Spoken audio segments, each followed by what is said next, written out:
This is my video on why the Mulcharmys are bad card design. The Mulcharmys, which were released in 2024, are a series of monsters which were released with the idea of drawing you cards when you activate them on your opponent's turn when they special summon monsters from different zones. Mulcharmy Meow special summons whenever your opponent summons a monster from Banish or the graveyard. Perulia summons a monster whenever your opponent would special summon a monster from their hand or normal summon a monster from their hand. And the most important one, Fulos, which gives you a card every time your opponent special summons a monster from their deck or extra deck.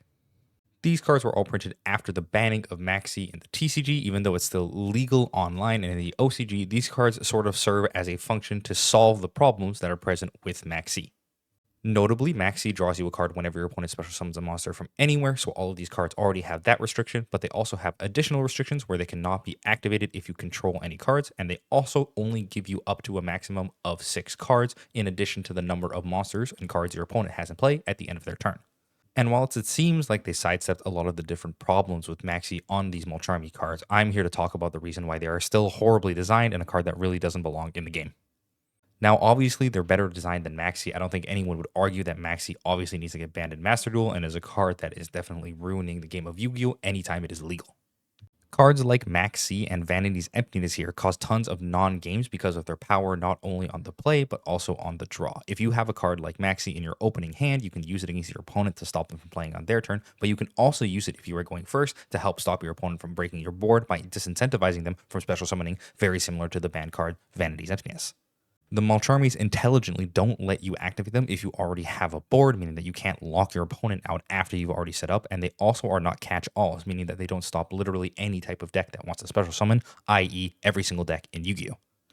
The Mulcharmys also notably have the shuffle effect, which means that if you have to play into the Mulcharmy, at least your opponent will only get an optimally sculpted hand and not be forced to start their turn with a massive grip of like 10 or 11 cards, basically meaning that you will always guaranteed lose.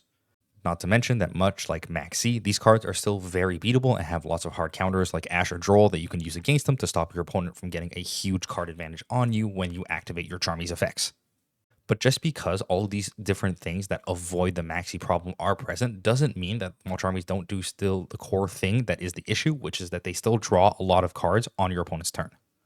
Much like Maxx C, they are both completely generic and draw you a ton of cards, meaning that chucking a Fulos into your deck, if it is really good in the metagame right now, is kind of a no-brainer in almost every scenario.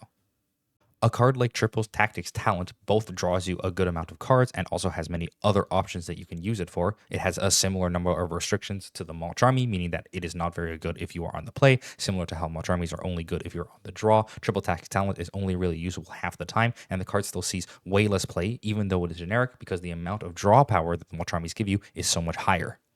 At least the Mulcharmys are somewhat interesting to play against. When you play against the Maxx C, there's really no option other than to just play into it and hope your opponent doesn't draw ways to out your board after the fact or have one of the hard counters in your opening hand when your opponent Maxx Cs. When your opponent activates a card like Fulos against you, it is still possible for you to build the board without special summoning from your extra deck or your normal deck with any meaningful amount while still building a board that is respectable for your opponent to fight against, meaning that you aren't just completely screwed if your opponent activates a Fulos against you in certain matchups. That's interesting for your opponent, though. But for you, I would say the Mulcharmys are still super boring to play, just like Maxx C. The only thing you do when you play down the Mulcharmy is you just activate it at the point in your opponent's combo when you think they're going to fulfill one of the requirements of the Charmy you have. Other hand traps like Nibiru or Infinite Impermanence have actual interesting gameplay for both you and your opponent. Because you have options for when to activate these at any point during the combo, you can save it for a key moment to disrupt your opponent, or you can hold onto your Nibiru for a really long time until you slam it down right before they have their negation, getting as many things off the board as possible. For Fulos, there's really no meaningful interaction on that level because you're just going to activate it as soon as possible to not only try to get as many cards as possible, but also just stop your opponent from special summoning as much as possible. Whilst the Mulcharmys did solve the front half of the problem where your opponent doesn't have anything to do against the Charmys, they didn't solve your half of the problem where by putting it into your deck, you're basically just putting a dud into your deck half the time, and the other half of the time, the card just blanks your opponent or does literally nothing. It really has no middle ground for you to do anything as a player other than just activate it when you're going second. The Mulcharmys were also pretty clearly designed to be cards that are supposed to be a metagame call. Do I put a different Meows in my deck, or do I put a Fulos? How many am I supposed to put in? What different decks do I think I'm going to be playing against where I want to activate these cards to get extra value? After all, being able to draw multiple cards is a really, really huge benefit in Yu-Gi-Oh!, especially if you can do it on your opponent's turn, giving you options to draw into additional hand traps and disruptions to stop your opponent on their first turn of the game.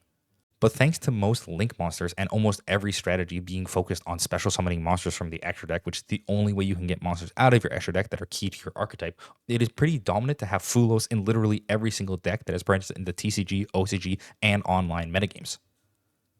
This leads to a situation where there are interesting scenarios where you might put Meowls or the Perulia in your deck. There is really no scenario where you shouldn't just include free Fulos in your deck unless special summoning from the extra deck or the deck become really, really irrelevant.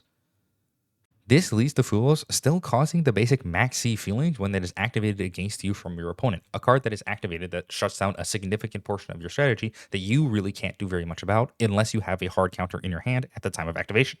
Because you only need to get one card back to get value out of your Fulos, as you will draw one card to replace the Fulos, and then will have that effect floating on your opponent, stopping them from wanting to special summon monsters from their deck or extra deck for the rest of the turn, there's really no reason not to include a card like Fulos in your deck for when you go second, unless you are not planning on playing against any decks that special summon monsters from that specific zone at all. A card like Pot of Prosperity only gives you one card. It does give you some card selection, but has a bunch of huge costs associated with it, not allowing you to draw extra cards, banishing cards from your extra deck, etc. And the Fulos and Mulcharmy cards in general let you draw way more cards than a card like Pot of Prosperity, give you way more options as long as you are going second and can meaningfully activate them. And this leads me to one of the cards that I think is the most significant for showing how these cards are badly designed, and it's the card Crossout Designator.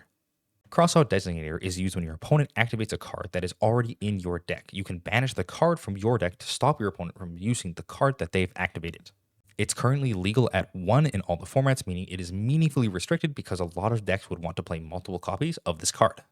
The idea is a card like Crossout Designator is meant to punish homogeneous deck building, i.e. putting cards in your deck that you think your opponent is going to have in their deck, cards that would go in any deck because of their high power level. The problem is a card like Mulcharmys Fulos is seen as such a powerful card that you have to have it in your deck. It's a must-have, so you need to punish other players who are special summoning cards from their main deck or extra deck. Because this card has no meaningful restrictions on it and targets the best decks in the metagame basically all the time, it is a generic option that goes into almost literally every single deck in the TCG and the OCG, meaning that every deck can just simply play Crossout Designator if they want an extra negate in their deck to stop Fuloses. Crossout Designator for me is a real bellwether of the card game in general. If all the decks are playing the exact same cards, Crossout Designator, which is a card that doesn't look like it really does that much, becomes a card that you want to play meaningfully in a lot of decks. And the fact that it is at a 1 in a lot of the card games really shows to me that a lot of the cards in the game are simply too powerful and are played in every deck because of their generic power level. It's pretty clear to me, at least I think, that the Mulcharmys needed some form of restriction on them, something stopping you from just putting them in literally any deck if they're the best card to play in the metagame. Perhaps they could have put a lock on types on a turn after you play down a Mulcharmy against your opponent, something similar to Spirit with Eyes of Blue, which locks you out of any non-dragon monsters while it's in play. Perhaps there could be a lock on special summons, limiting you either in amount or in what you are allowed to special summon during the turn after you activate the Mulcharmy, something similar to the new Yummy Snatchy, which doesn't allow you to summon any higher than Link 3 monsters.